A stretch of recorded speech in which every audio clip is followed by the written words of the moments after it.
But back home for these folks in Herzog, Belgium, they enjoyed their night and they can look forward to a quarter-final against Spain on Friday. Let's hear now from the US head coach, Mauricio Pochettino, with our Jenny Taft. Mauricio, I know this wasn't the performance you were looking for. In your opinion, what was missing tonight? Oh, I think everyone saw from the beginning we didn't connect with the game. We never were on the game, even when we scored and we scored the goal 1-1. We conceded the next action. Was really tough from the beginning. We didn't show what normally that team can show, and that is a reality. I can see the players leaving the pitch, the fans supporting your group. What has the support of the fans meant to this team throughout this World Cup? I think we need to learn. I think it's a process to learn. We need to assess that game, and we need to see why we didn't approach the game in the same way that the rest of the World Cup. Different reason. Maybe the explanation is so easy. It wasn't our day in a collective and individual. Of course, the principal, responsible is myself. And yes, we need to see and to check what we did, because it wasn't the performance of the way that normally we play. Thank you. You're welcome. Our thanks to John Strong and Stu Holden. So we have another confirmed quarter-final for you. It will be Spain against Belgium in Los Angeles this Friday. We also know France will face Morocco in Boston, and Norway are going to take on England in Miami. As we welcome you back to our platform here at Seattle Stadium, Rebecca Lowe, Thierry Henry, Zlatan Ibrahimovic, and a very disappointed, no doubt, Alexi Lalas. But he is still smiling, as you should be, after quite the summer. But in the end, Lex, it was a step too far for this team. After everything they've given us this summer, they looked almost unrecognizable tonight. Well, first off, I think congratulations have to go to this Belgium team to come into this environment and put on a show like that. And from a U.S. perspective, they picked the worst time to play their worst game. And I think Mauricio Pochettino and the players would admit that. To echo what Stu and John said, anytime this happens, and I've been through this now a lot, the question is always, well, was this a success? Look, I think that this team did win hearts and minds. I think this team did bring people into the tent, and they should be incredibly proud for that. But also, there's a part of me that says the time for moral victories is over, and so we've left something on the table here, and that to me is disappointing. I also know it's going to be disappointing to the players and to Mauricio Pochettino when they look at this game, because again, the goals that they gave up at times were self-inflicted against a better team. But this U.S. team has beaten better teams in the past. It just didn't happen here today. So it's going to be disappointing to go out, but also in the way in which they went out, which was much more of a whimper than a roar that we had seen through this tournament. As you say, very convincing from Rudy Garcia and Belgium, and many congratulations to them for that spot in the quarterfinals. Zlatan Ibrahimovic, your first thoughts after this one? My first thought, they played a better team, and they are better than U.S. when you look at the paper also. And the game, I think this was the worst game that the U.S. did, but they faced also a proper opponent where I was like, Rudy Garcia has a plan for second half, but U.S. couldn't figure out the first half with the starting 11. But this is the game. U.S., they should be proud. They had momentum. They didn't disappoint anyone in the way that in the other games. Yes, the result today is not good, but in the end, I think they had a good run, and they did maximum what they could in this tournament. Then, yes, you can have luck, you can go further, but I think this was also a little bit of a reality check for U.S. Thierry? Levels. You didn't play Bosnia. You didn't play the team that you played in your group stage. Levels. The World Cup is different in group stage. Round of 32 never existed before. Everyone made his story in a round 32. It never existed before. That's what you had to go and win today. Beat that Belgian team that people thought they were talking about Balogun, Chalibion. There's a game to play and to win. Right? So unfortunately, one host, two hosts, 3 hours out. That's exactly what you don't want at a World Cup. That is annoying for me. But at the end of the very day, this guy that you see on the screen controlled the midfield by himself every single time, stop every counters, controlled it. And I wanted to see a team that could defend 1v1. I wanted to see a team that was going to be different when they were going to be 1-0 down or not. And they couldn't answer. Levels. And at the end of the day, the third goal changed everything because it looked like they might be coming back. And when you concede a goal like that, you're going nowhere. This is the World Cup. A new tournament has started. Levels. You have a point at 2-1, Lexi. They had some momentum, they were on the ball, and then the Matt Freese error. Yeah, I mean, Matt Freese started the game with an incredible save, and we've been saying all tournament that he has yet to really make the big save. That could have been his big save if he hadn't followed it up later with what is really going to live long in his mind and the minds of American soccer fans, because in that moment, to Thierry's point, there was momentum. We've talked so much about momentum in this tournament. There was momentum. And in a game where there wasn't a whole lot to be happy about, and there wasn't a whole lot of momentum, coming out into the second half, yeah, that was something that this team needed. And then, boom, you just sap it right there in that moment. You know, you see the players, you see them on the field, you see them kick the ball, but they go through a process in a tournament. Living together, traveling together, seeing everything that's happening around them, and it's incredibly emotional. I'm sure it's emotional for Mauricio Pochettino and for all of these players here. They will need time to digest this. I think that they will be honest with themselves. I think that Mauricio Pochettino will be honest with us, with the press. I think as an American soccer community that continues to grow, we'll be honest about what we need to do in order to get to Thierry's point, that next level, and be able to compete consistently with the elite teams in the world. Just real quick, I have to ask you, do you think the Flo Balogun thing became a distraction? No, not for this team. I think it was noise outside. And by the way, I don't think Flo Balogun was the problem at all today. I thought he worked the channels. I thought he made himself available. I just don't think that he was provided the service in those crucial areas that he needs. So this was not on Flo Balogun. There were a lot of bad performances out there today, but it wasn't Flo Balogun. I just wanted to add something.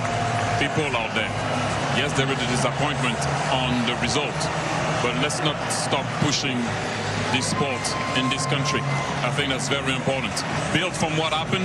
Yes, there were levels today. Belgium was way better. I told you it's not because the big guns are on the bench that you need to disrespect that team or not underestimate that team, because Trossard can play, the Ketelaere can play, Lukaku can play, and you saw what the midfield can do, and at the back we can go also. But do not stop here believing that it can happen. It will happen eventually one day.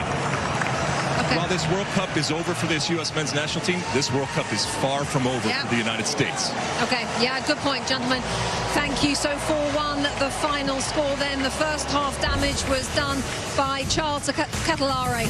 This Belgian team were 2-1 up at half-time and added 2 more after the break. And Belgium growing nicely now into this, what is still a magical World Cup. This is the watch party in Kortrijk, back home in Belgium, in the middle of the night. But now, their quarter-finalists will have more post-match thoughts when we come back. Pochettino, will be interesting to see what his future is now. We reported a week or so ago that US Soccer had offered him a new deal and he was going to make that decision at the end of the World Cup. So we shall see when that news comes in, possibly over the next few days. Alexi Lala, Zlatan Ibrahimovic, Thierry Henry, I'm Rebecca Lowe. Let's show you the story of the game. Then it all started beautifully, as you would expect. The national anthem, a lovely flyover here in Seattle as well, Alexi, but Matt Freese was busy early on. Yeah, Matt Freese had a lot to do this tournament. He gets really early. This shot is going the upper 90. Comes right across. Wonderful form. Great fingertip save. And so you think, all right, this might be a little different. And it was, because Belgium just followed it up with opportunities, including this one. U.S. not clearing the ball. And again, to Mauricio Pochettino's point, it was not their day. It was so out of character to see this team struggle in simple moments. Somebody's got to clear the ball. Ultimately, finds Ketelaere and into the back of the net, and just like that, the U.S. is down early, something they haven't seen a lot this tournament. But then Lex, a free kick. Yeah, Blake Tillman, who I thought actually was one of the players who had a decent game, and decent for the U.S. in this game was good. We saw this before. All right, gets a little deflection here, but again, it's going on net. Thank you very much. So now you think, all right, you got everything out. You fought back. It's 1-1, but then you get a good cross from Leandro Trossard, and who shows up? The Ketelaere scores his second goal in the tournament. Remember, he's not a proper striker, but in this game he played like a striker, and he did the 2 goals like a striker. Then we have in the 45 minutes, you're gonna see here a throw-in, a little flank, and then a try from Balo. Not so easy when you're not in balance to shoot it, but it was an opportunity. Then we have the goalie here, just clear it, my friend. Just shoot it away. Don't think, don't do, just shoot it away. And we get an easy goal by Hans Van Aken. Ketelaere putting pressure on the goalie, but the goalie needs to clear it here. Just too easy, too easy. That's a killer. That's the killer. That was comical. And then after that, it became really difficult. We all thought that maybe that ball was in from a strike. Berhalter was very close, came very close, but it wasn't enough. It wasn't the depth of this US team. And then here, I thought that Balogun should keep that ball on his right foot. Keep that ball on your right foot and open the angle for yourself. You close your angle going left. That's the difficult angle. Close your angle going left, but great save from Thibaut Courtois. And then Zlatan, you said it. I know it's a lucky deflection, but what a finish. Left-footed player, right foot, doesn't matter for Romelu. If you show him a sign where we can see the night, that's his 93rd goal in the national team, which is not bad. Oh, it's hot. It's not some bad substitutions to come off the bench. Look, the 4-1 is a bit much towards the end. But like we said, levels. Yep, indeed. And the United States still not through to a quarterfinal since 2002, the Japan-South Korea World Cup. Here at Seattle Stadium, let's get more. Let's head outside. Rob Stone, Carly Lloyd and Clint Dempsey. Rob? All right, Rebecca, still some relatively high spirits here behind us. This game shouldn't define what the U.S. accomplished at this World Cup, but the fact remains they can't get past the big boys at the stage, on the biggest stage of international soccer, and they just couldn't get it into first gear at any point. No, look, you know, it's a bit of a downer for us being out here now after this loss, but I felt like they lost the game before they even stepped out onto the pitch, and I'm not sure why, and I don't know the reasons, but just from the beginning, just chasing, tentative, scared, just not confident on the ball. And I think big-time players, you wanted some of those big-time players to step up in big moments.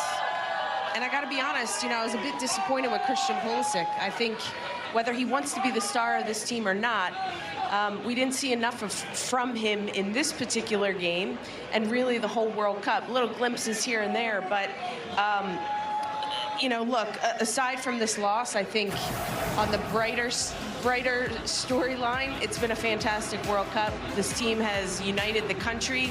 They have, you know, gotten American fans to fall in love with them. And there is a bright future, but this is just a real disappointing loss to go out on. Yeah, Thierry said it best. There's levels to it. We didn't start the game well. The way in which we conceded, Ketelaere played really well. Trossard played well. Tillemans played well for them. Lukaku as well. And then we get the goal against the run of play. You think, okay, we're back in it. But then we concede right away. All right, so we come out the second half, got a little bit more life to us. Looked like we're going to get back into the game. And to concede a goal, which we did when Matt Freese made that mistake. I mean, it was too much of a mountain to climb. And then to add insult to injury, another mistake from Chris Richards at the end. Lukaku gets the goal. So, look, happy for the team to have dealt with the pressure that they had on their shoulders to go out and inspire this country and get that home field advantage.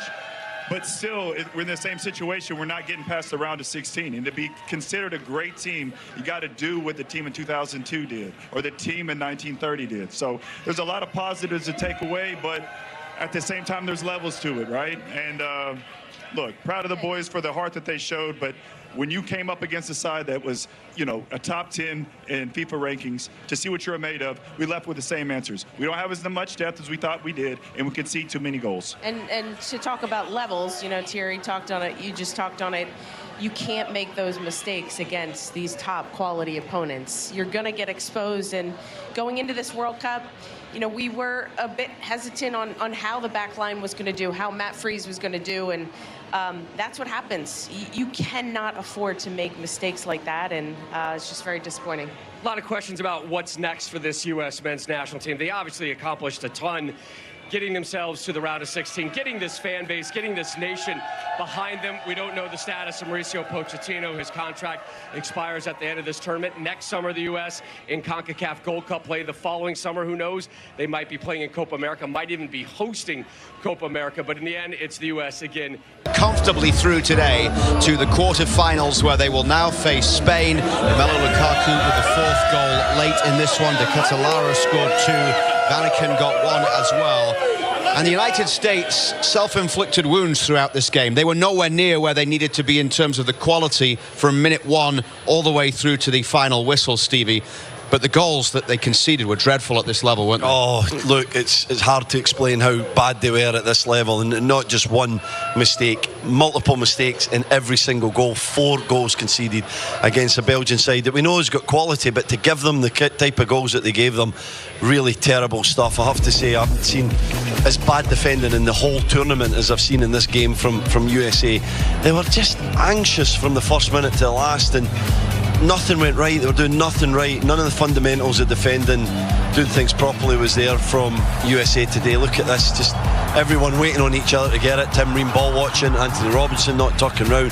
Ketelaere just floats into an area, and you just can't believe how bad it could be. Not a challenge as well. Nobody going and addressing Raskin, who had a great game, does really well to swing it across the area, and Ketelaere is alive and he's into it. But one goal was just as bad as another, wasn't it, Kev? Yeah, it was. And again, the double up here on Trossard. Trossard gets his crossing. I love this goal.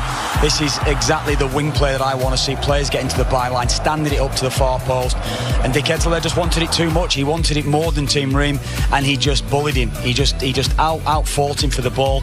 They were humiliated on and off the pitch coming into this game. And obviously, Stevie, you look at all these errors, and you can't understand what is going on here. Freese, what's he doing, Atiba? I can't understand it. Please just kick the ball. And then what about Tim Ream there as well, Teebs, when he's back on the line? Yeah. Just dreadful stuff. I mean, you just got to get the ball away. Don't think twice. Kick the ball up the pitch. And I mean, what's he doing? Panicking like crazy. What just is he trying thinking? to take a touch. I mean, yeah, he's got to put his foot through that, hasn't he? Just clear it, and then too many easy mistakes from them.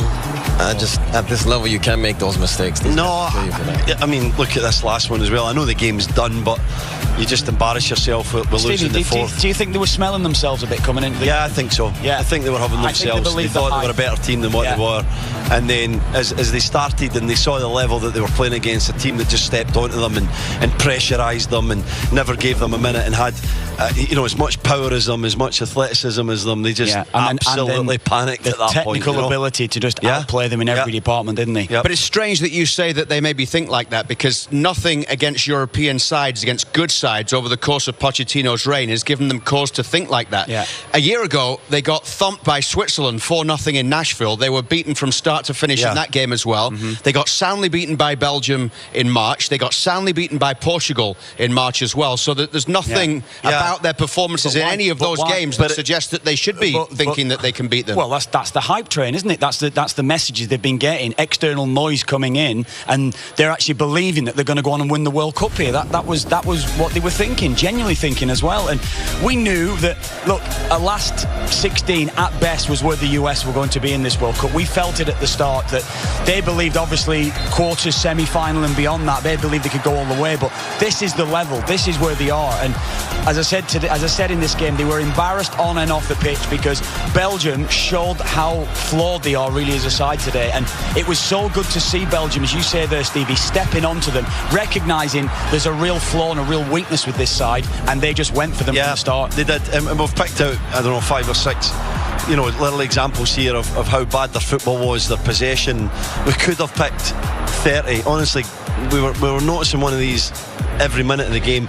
It was just a team that was devoid of confidence. You said smelling themselves a bit, Kev, thinking that they were better than what they were, but I think a lot of that is bravado. I don't think that they necessarily believe it, because their self-belief deteriorated soon. Recognising there's a real flaw and a real weakness with this side, and they just went for them from the start. They did, and we've picked out, I don't know, 5 or 6 little examples here of how bad their football was, their possession. We could have picked 30. Honestly, we were noticing one of these every minute of the game. It was just a team that was devoid of confidence. You said smelling themselves a bit, Kev, thinking that they were better than what they were, but I think a lot of that is bravado. I don't think that they necessarily believe it, because their self-belief deteriorated so quickly, and you can see that with the mistakes. They're just all over the place. Tyler Adams started the game. He's a Premier League player. He's chasing around the T-bar. He's trying to get to people. He's getting beaten easily in the dribble. He's giving the ball away. He's making rash decisions to run it. He's supposed to be one of the leaders. He's supposed to be one of the calmest players in the team that just slows everything down. Yeah. And his attitude epitomised the entire lineup, didn't it? That's right. He's got to be the one to say, look, we're all over the place here. Let's get organized. Yep. Let's get disciplined, be compact, let ourselves get into the game again, and then we can go on from there. But Belgium did everything right in this game. They were all over them. They were pressing them. 3-4 players at a time, very intense in the way they were playing, and just a far better team. They completely outclassed them. And when they got back to 1-1, having conceded that early goal, it was 116 seconds between the 1-1 goal and going down by 2 goals to 1. Pretty much like Mexico and Canada, if these host nations were going to go deep in the tournament, you need your big players to be able to play a lot of minutes and make big impact. And we talked pre-game about Christian Pulisic not being in the best of form for club or country in recent times, and he'll look back on this.